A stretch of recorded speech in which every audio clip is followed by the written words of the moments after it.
Olá, sejam muito bem-vindos ao episódio 2 da segunda temporada do Pode Comentar. O episódio de hoje, eu e a televisão. Primeiro, eu quero esclarecer que este podcast não é uma homenagem à televisão como um todo. Talvez seja apenas um reconhecimento do papel que ela teve na minha vida e que eu percebo na sociedade.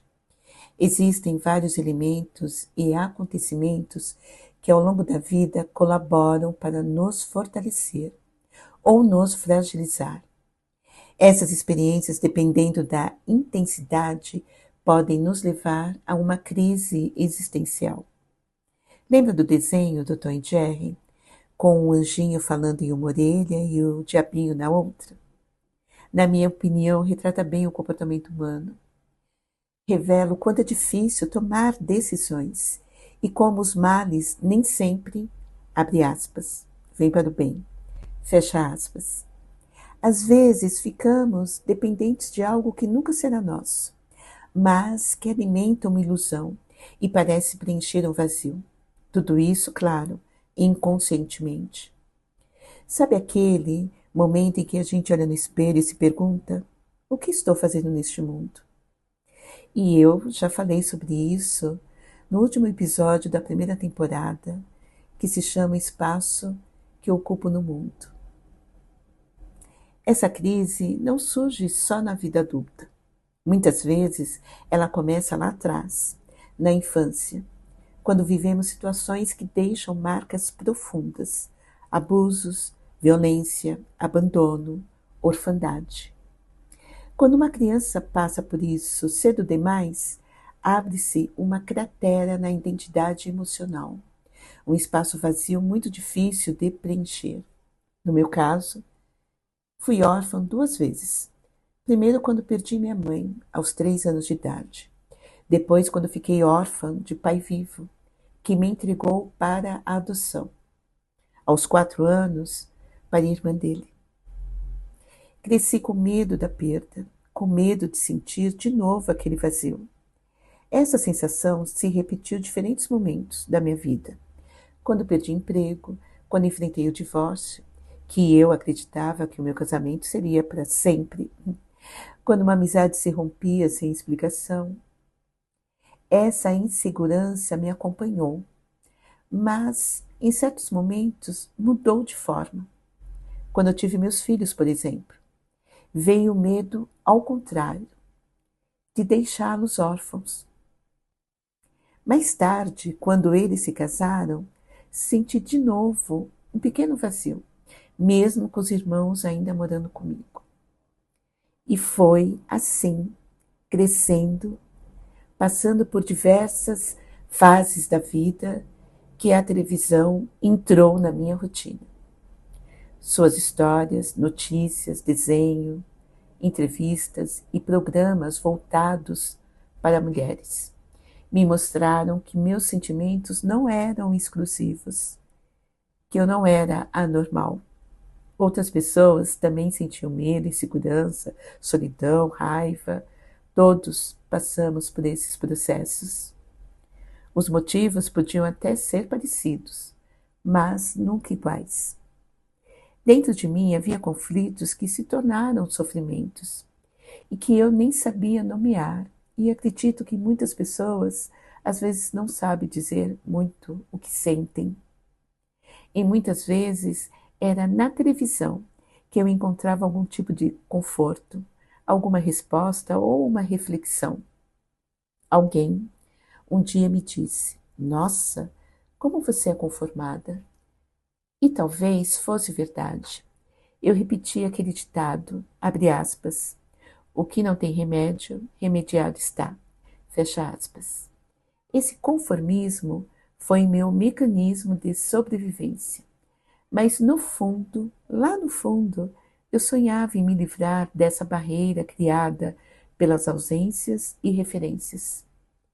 Talvez um milagre, uma virada de chave, uma grande oportunidade pudesse acontecer e eu encontrar ali o meu valor e confiar na minha capacidade e transformar a minha vida. Os filmes de ação, comédia, romance, ficção científica, novelas, séries iam além do final feliz que todos gostamos de ver.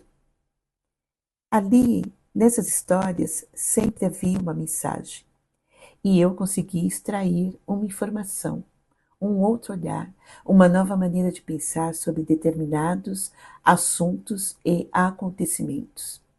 Podia ser uma cena, uma frase, uma atitude. Isso me encantava, tanto que às vezes até anotava para não esquecer. Achava genial ver tantos raciocínios lógicos, tantas retóricas fantásticas. O livre pensamento, ele liberta. Eu comecei a namorar aos 13 anos e descobri da pior forma que finais felizes não existem como na ficção. A vida real é outra história e dói muito. Mas foi assim, através da ficção tão próxima da realidade, que fui desenvolvendo a minha força, me alimentando de informações e de tudo o que havia e fazia sentido para mim. Costumo dizer que tenho memória seletiva, não afetiva. Ao longo da vida aprendi a apagar e não lembrar de muita coisa. É claro que houve momentos bons, mas revisitar o passado também significa arriscar reviver situações dolorosas. Então, criei essa blindagem, como nos filmes, com cortes bruscos.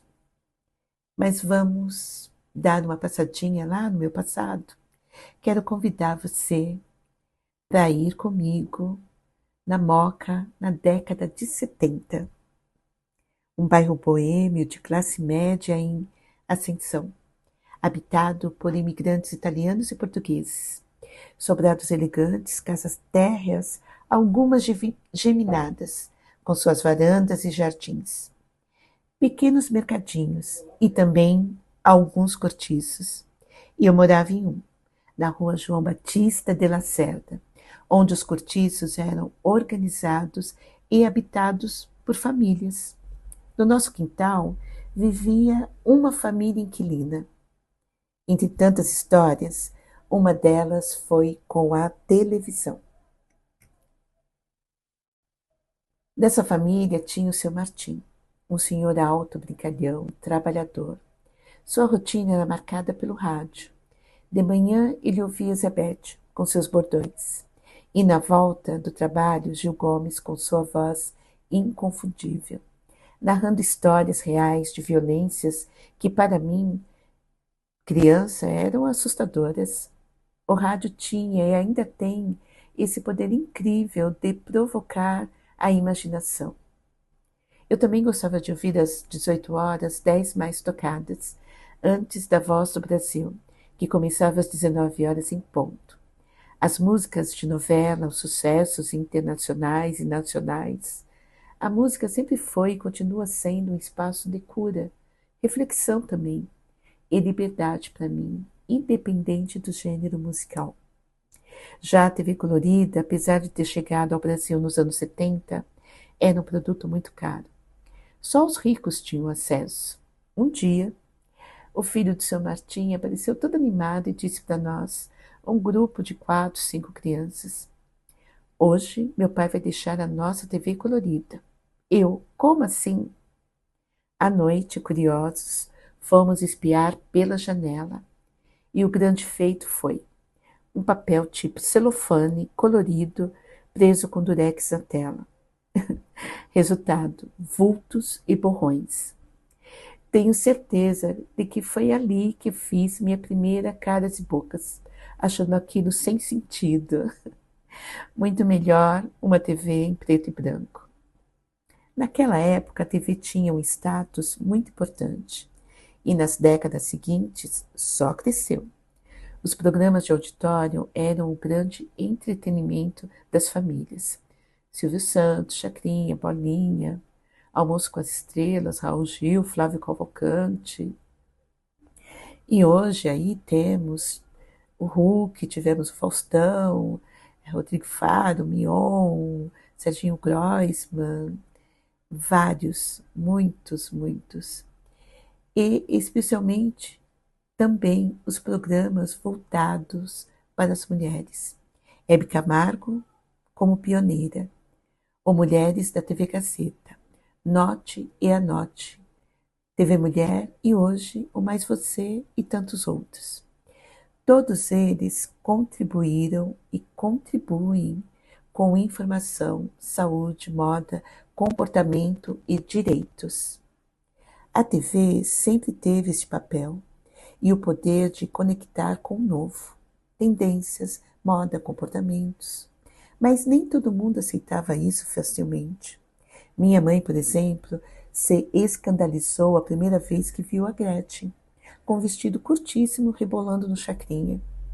Eu, por dentro, achava o máximo. Mas ela, beijos longos, violências, humor escrachado, era uma pouca vergonha. E até o sorriso do ator Roberto Bonfim, coitado, ela implicava. Dizia que era sorriso de cafajeste. Eu, ao contrário, achava e acho o sorriso dele lindo. Foi assim que me tornei uma observadora. Enquanto na casa das amigas as famílias riam de gargalhar, ela assistia à televisão e achava tudo muito com falta de respeito. A minha mãe era uma mulher justa e enérgica. Nos educou para sermos discretas, quase sem expressão pública, tá? Dizia que fora de casa as regras eram outras e a discrição era essencial. Quanto menos chamar atenção, melhor. Mal sabia ela que no futuro o mundo provaria o contrário. Hoje, a regra é a célebre frase, no contexto real mesmo, abre aspas, quem não é visto não é lembrado, fecha aspas. Além da TV, havia também revistas e jornais. Em casa não era comum comprarmos. A única revista era Manequim, porque minha mãe costurava. As capas nas bancas de jornais já eram uma leitura à parte. E quando alguém esquecia um jornal no táxi do meu pai, virava também uma fonte de informação. As revistas tinham algo mágico. No cabeleireiro, na sala de espera de um consultório, mesmo as notícias mais antigas, revistas antigas, né, traziam emoção. Às vezes, vinham pôsteres dos ídolos que minhas amigas colavam nas paredes. Tudo isso, cada leitura, cada imagem, cada programa, colaborou para compor quem eu sou. A televisão tem suas falhas. Já foi e é acusada de monopolizar, de parcialidade e por aí vai. Mas é inegável a sua importância. Ela também precisou rever posturas e abrir espaço para a representatividade de negros, LGBTQIA+, pessoas com deficiências, diferentes padrões de beleza. Demorou muito, mas aos poucos todos estão caminhando e ganhando espaço e protagonismo, pelo talento e por mostrarem que pessoas comuns podem ser relevantes e aplaudidas, fora do padrão de beleza que por muito tempo foi considerado o ideal. A inteligência, a competência, às vezes ser engraçado, autêntico e natural. São perfis que provaram que também agradam. Lembro que quando o Boticário lançou um comercial do Dia dos Pais, parece que em 2018, protagonizado por uma família negra, recebeu críticas severas, porém também recebeu muito apoio. Mas essa atitude dessa empresa mostrou, mais uma vez, que sempre alguém precisa ter a coragem de começar. Eu vi a transformação da TV brasileira, que contribuiu para eu me defender dentro das minhas limitações da brutalidade que a sociedade usa contra você. Para mim, a televisão foi e continua sendo uma janela para o mundo. No meu caso, ajudou a ter novos olhares e, através deles, manter a esperança na vida. Eu quero agradecer, eu espero que vocês tenham gostado. E no próximo episódio vai ser eu e a rede social. Se você gostou do meu conteúdo, compartilhe, tá bom? Meu muito obrigado, até sexta-feira que vem, às 13 horas. Até lá!